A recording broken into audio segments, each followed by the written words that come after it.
I worked as an orderly at a hospital for almost 2 years. Night shift, 11 p.m. to 7 a.m. Most nights nothing happened. You move patients, help out during emergencies, drink bad coffee from the machine in the hallway.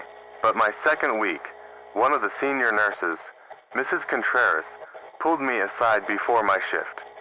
She handed me a list, handwritten, on a folded piece of paper, like she'd copied it from an even older one.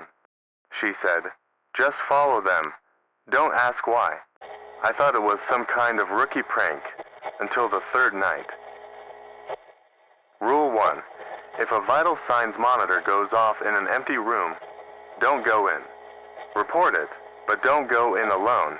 The first time it happened, I didn't think twice. I saw the red light blinking in room 212, a room that had been empty for 3 days. The last patient had already been discharged. I walked in to shut it off, figuring it was a system glitch. The monitor was showing a heart rate, steady, 72 beats per minute. Nobody was hooked up to it. I turned it off, walked out, and didn't mention it to anyone until I brought it up to Contreras the next day. She looked at me, horrified, and whispered, "You went in alone." That's why it's Rule 1. There is a punishment for breaking it. That same day, the consequences followed me home. I woke up at 3 a.m. to the sound of heavy scratching under my bed and the distinct beep of a hospital monitor echoing from my empty closet. They know when you disobey. Rule 2. If a patient asks you to call someone for them, do it before your shift ends. Don't leave it for the next one. I understood this one fast, but not for good reasons. A patient in 215, older man, post-surgery, asked me one night to call his daughter. I was busy with another transfer, told him I'd get to it, and forgot. My shift ended. I passed it along to the morning crew as a minor pending task. The man died that morning, before 8 a.m., a complication no one saw coming. I never knew if it would have changed anything. But ever since, if a patient asks for a call, I make it right then, no matter what I'm doing. Because the one time I didn't, I heard his voice over the line when I called his daughter later that day. Rule 3. Never walk down the north wing hallway without at least one light on behind you. This one sounded absurd. The north wing hallway connects to the section under renovation, so half the lights were already off for construction. One night I was in a hurry, going to grab supplies, and I crossed without thinking, every light behind me off. Halfway down the hall, I heard footsteps behind me, matching my pace exactly. When I stopped, they stopped half a second later, like whoever it was hadn't reacted in time. I didn't run. I walked fast, turned on the first light I found, and the footsteps stopped completely. Ever since, I check that there's light behind me, always. Rule 4. This is the one that took me the longest to understand, and the one that scared me the most once I finally did.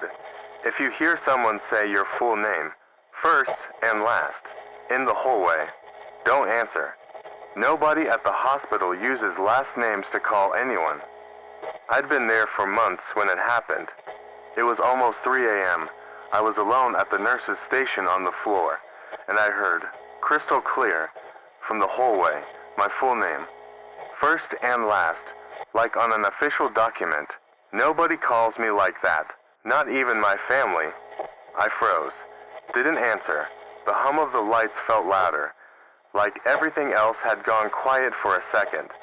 It said it again, closer this time. I didn't leave the station until sunrise. The next day I asked Contreras what happens if someone answers. She didn't give me a direct answer. She just looked at me with pale eyes and said, "That's why it's Rule 4, and that's why you're still here." Rule 5. If you find an empty bed, perfectly made, sheets tucked tight, in a room that's supposed to be occupied, don't unmake it.